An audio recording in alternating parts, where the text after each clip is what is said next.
The ZOC coin is essentially a rand pegged coin. So it is a crypto coin that's tethered or linked to any fluctuation that happens to the actual rand.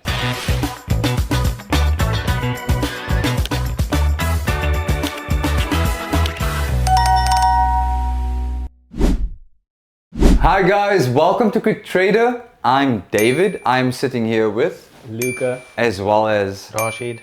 And today we are going to be chatting about super coins, especially the ABSA coin as well as ZOC and XRP. Yeah, I don't know much about the ABSA coin. I know a bit more about the ZOC coin. The ZOC coin is essentially a rand pegged coin. So it is a crypto coin that's tethered or linked to any fluctuation that happens to the actual rand. So it's like South Africa's version of USDT. Yeah, it's like South Africa's version of USDT, except it's called ZARC, so ZOC.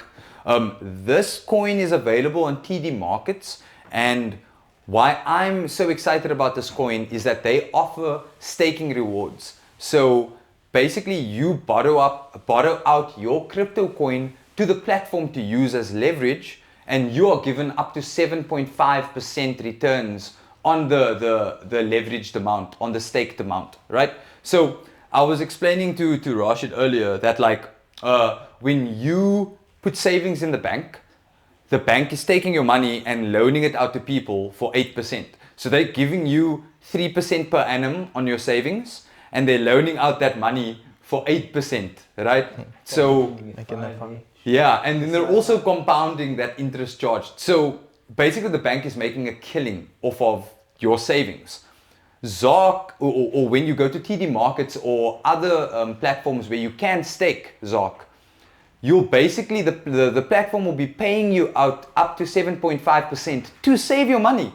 So the bank paying you out 3%, crypto exchange platforms offering rewards up to 7.5% for ZOC, which I find crazy. So you're earning almost as much as what a bank would earn on exactly. And I think they're also using it for like remittance and stuff like that. Yeah, but I don't know much about the super coin. You guys want to? Yeah, so in November 2025 last year, there was a super coin, a ZAR super coin, created by the super groups, so the owners of Betway. Betway, yeah, I read about that. They started a rand peg stable coin called ZAR super coin, and this is actually banked by ABSA. Oh, so really? ABSA standing behind that, which is really cool. But both coins hold the same. They hold the same value. Yeah, because they rand pegged and they saved. So they so it's sorry to break your word. Is it similar to like USDT tethered to the dollar and USDC also connected to the dollar? Okay, it's exactly like just that. run by different companies. Yep. Okay. Run by different companies and also rand peg. So like USDT is tethered to the dollar, ours would be tethered to the rand. Okay. So what would the purpose of we already explained what the purpose of like ZOC would be, right? Yeah. For staking rewards and general trading function. ABSA created this coin to replace that Swift payment. No. ABSA created ABSA coin. ABSA coin, yeah? Yeah, Betway created ZAR super coin. Ah, okay. They're just standing behind. They're just standing behind that coin. Yeah. Yep. So the ABSA super coin, the ABSA coin that's used for offshore payments, Yes, probably, that's right? that's a bank. What's it called? B2B, like business to business transactions, Almost, but there's a specific name. It's like called Eurobank something. It's the a coin the Euro backed backed by a coin. bank. Yeah. The Euro backed stable coin. Bank backed coin or something like that. There's a name specifically for coins backed by the bank. So the ABSA stable coin, the ABSA coin, this is for like offshore payments between ABSA clients. So like if I'm ABSA and if I'm an ABSA user and my sister is an ABSA user and she's in Malaysia, I could essentially send like wealth from my bank account to her bank account without those abroad fees and so you wouldn't have to international go payment fees. What's that thing? Swift and all those things. Yeah, Swift and Wise. And I'm pretty sure it's instantaneous, if I'm not mistaken. It would depend on what blockchain that they're using. It would depend on what blockchain, but it's still going to be a lot faster than Swift. Okay, awesome. I know the ABSA coin they're using on a private blockchain. They're trying to. During testing, like beta testing. Yeah, they would. So they wouldn't want, because like when we were busy designing the platform for Quick Trader, we need to make sure everything's moving on specific blockchains, because if it doesn't, then those amounts can be amended and that ledger can be amended. Makes it like, it's easy for the ledger to be like fraudulent and Okay. So like I don't bank with Absa, so I don't really know much about this coin, but I can imagine that we could essentially get our clients to pay us with this coin. Yes. Right? Like we've got 3 options. So we've got the ZARC, we've got SARSC, and we've got this Absa coin. Is the Absa coin just called Absa coin? Just like that? I know it's not been launched yet. It's still in testing as far as I know. Okay. But yeah, essentially once it would have been launched, then we could accept payments in Absa coin. That would be dope, man. That would be dope. And sorry, you were saying? No, not to break your words. I was just wanted to say that they're also leveraging infrastructure from Ripple. Ripple, yes. XRP. So Absa is leveraging XRP's like infrastructure for their ledger. Yep. Okay. So my understanding of that is, and you guys can correct us if we're wrong in the comment section, but Absa Bank is following Ripple ledger process. The same way they handle ledger entries, I believe Absa will be following the same process with regards to like legislation as well as recording of like crypto transactions of the Absa coin. I wonder what the fees are going to be with that coin. Idea. But knowing banks, it's going to be exorbitant. At the beginning, I think it's going to be really high. They're probably going to say something like, oh, only pay at a low of 3%. Yeah, and then you can get factor in and you're like, oh, but that's 10k. That's 300 rand on a 10k. Yeah. But is this the first South African bank that's doing this, right?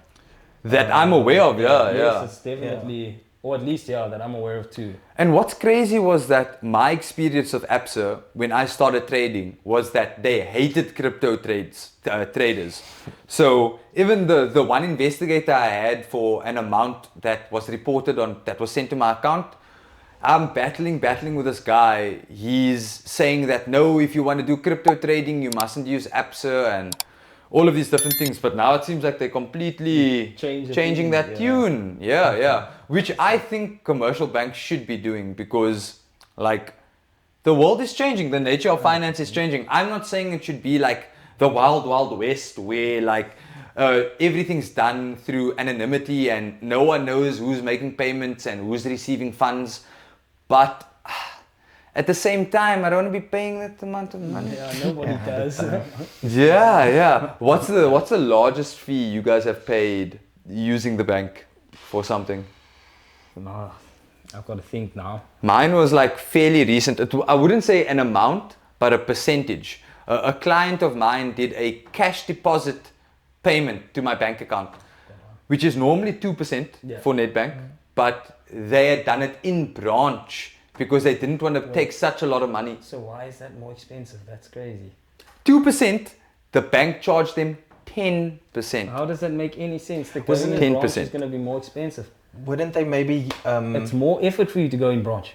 Yes, but I think you are paying for the service and the safety of taking your funds in branch, like as opposed to going to an ATM with like cash and then putting it in. Oh, bro, just go to Canal Walk and deposit. But people don't, like people when they make large deposits like that, they don't necessarily, even, I'm speaking for myself as well, I feel uncomfortable when I go to a Pick n Pay to make deposits or a public ATM and you got people next to you collecting 100 rand cash cents and you lumming there, stack after stack. I know, but I don't care actually. Yeah, but I mean it could be unsafe, right? There could be someone watching you and maybe you go and you deposit it into your bank account, but they're tailing you and then they follow you home. And they know you got money in your bank account because they saw you make a deposit like right now. Exactly. Of course, but that's why I don't go and deposit at like any random place. You know? Or do you go to... I go to like a busy shopping mall. Do you have your specific ATM? Yeah, I take my homies with me. And then I'll also bring people with. Yeah, definitely don't go alone when you're making like large sums of deposits. But that also, I can understand why. Also, some clients who buy crypto from me, they want to get into crypto, but they don't want to learn how to use Valor and Luno and I all of these see. different platforms. Yeah. So they just try to find a broker on a marketplace And then- who sells to them. Well, not a broker, but a trader who will sell to them. And so these people, like you explain to them, oh, but if you do it at an ATM, it's more expensive. To them, it's almost like, oh, it's fine, just deduct it from the fee. But they don't realize How much 10%. they're losing, yeah, you're 10% losing is a lot, and I don't think that's my experience with Nedbank. None of my other clients have done in-branch deposits at other banks. So, from my understanding, I think like FNB is 1.64% for a cash deposit, but then if you go in branch, I think it's like 8%. So a lot of these branches, if you go in branch for services, they're charging you, man. I'm wondering how much they charge you if you go in for general inquiries. Do you look at your bank account afterwards? I never look. No. But now to explain like that monthly, that admin charge additional to your bank charge, Yep. because you went in branch. I remember one of my most expensive bank fees actually, but it's kind of like my fault at the same time as well, because I could have now left and gone to a different ATM. But I remember it's quite a large trade. I don't want to say how much exactly, Okay. but I had to go and withdraw it, and the ATM would only let me draw 3,000 rand at a time. And Oh. I sat there, Withdrawing. boom, boom, boom, boom. Ah, boom, no, boom, man. boom, I would boom. wait, bro. Fees. I do. If I have to do a large amount like that, I go to Pick and Pay because it's the cheapest. What, to withdraw? You can't withdraw like that much. Big pay. Yeah, but I mean, you can withdraw 5 at a time at Pick and Yeah, Pay, but so it's cheaper than, you know. Yeah, it is, but at the same time, it was a significant sum of money. Like Sometimes they don't have that 5K also. Yeah, sometimes they don't This even is have true. that. This is true. But then you ask them how much you got. Yeah, I do. The one time I cleaned out completely clean, but it was also They're cash out, so they happy, didn't have man. much. They're happy if you deposit cash there, but They I love guess if you're making those big withdrawals, they're not No, happy. they're not. They're I not happy remember- with you at all. You know those Pick and Pay Expresses? I've Yeah. already deposited like close to 50k inside a Pick and Pay Express. But by the He time was I not tried that, happy. they stopped doing that. He You know was that not happy. Yeah, you can't do that anymore. They will do it for you. Just buy them a 2-liter Coke. Really? Yeah. Oh wow. Yo, now you know, guys. You can use it. I know Pick and Pay clothing, that's fine. But Yeah, Pick and Pay clothing's fine. Express, the lady told me, nah, they don't do that. Well, the guy said anymore. I'm not supposed to do it, and I was like, But I'll they get you can a do it. 2-liter Coke. Quick, did it for me. I don't Quickly see did it for why. me. I think the reason why was the amount of people coming to an express at like 2 in the morning. That's the thing, yeah. Yo. When- Crazy transactions. Imagine it's 2 o'clock in the morning, it's quiet, you're selling the occasional Super Coke and M, stuff, yeah. Steri Stumpy. Now all of a sudden a man come in here with like 50k. Right, it used to be like my usual thing. I'd like to make a deposit. Yo, bro, that guy used to be so upset with me as well, bro. He used to be like, because I'd just take out like, notes wrapped up at a time, bro. Because he must do cash up, he must count that at the end of the Yeah. night also. Or not the end of the night, end of his shift, which And is you probably know like 4 in the You morning. know the way we hold the cash, we keep them like in bundles. Yeah, So yeah. every time I just keep adding another one, and so his face is just getting more and more upset with me. You're the reason they don't accept it at Express anymore. No, 100%. Can't only It's be- Luca is the reason. Yeah. The other thing that I wanted us to chat about briefly was the Nigerian Security Exchange Commission, and how recently you mentioned to me that they aligned with The Central Bank of Nigeria. Yeah, CBN? yeah, yeah. Yeah, so they. I thought it was. I saw CBN. Yeah. Or CBN. So I thought it was. No, I thought it was like a news network, but that sounds like what? It does sound like a news network. When I first saw it, I was like, oh, they're partnering up. That's crazy. How does that relate at all? But I mean, big company. It's with the bank. So this has raised now the minimum capital requirement for crypto exchanges to, I think it's from 500 million naira to 2 billion. It was like 20 odd Yeah. million rand. Yeah, Well, yeah, the yeah. top end of it's like 20 odd million rand. Whoa. So they're doing this just to strengthen oversight and improve resilience and align with the systemic That's what risk. they say they're doing. I mean, they just have to tell us that. But I mean, it's going to start pushing people to informal channels to use. Yeah, that's why we're here in the Peer-to-peer. first place. Yeah, exactly. The reason people are using peer-to-peer systems is because of like these barrier entries, and that local exchanges just die pretty much. Like because of the things that this platform is doing. I wonder what the fees are on this platform. Probably crazy high. Crazy high. Thank you so much for tuning in to Quick Trader today. I had an absolutely great time sharing this knowledge with you guys. We look forward to you guys in the next one. Remember, our socials are in the description below. Cheers. Cheers. Bye.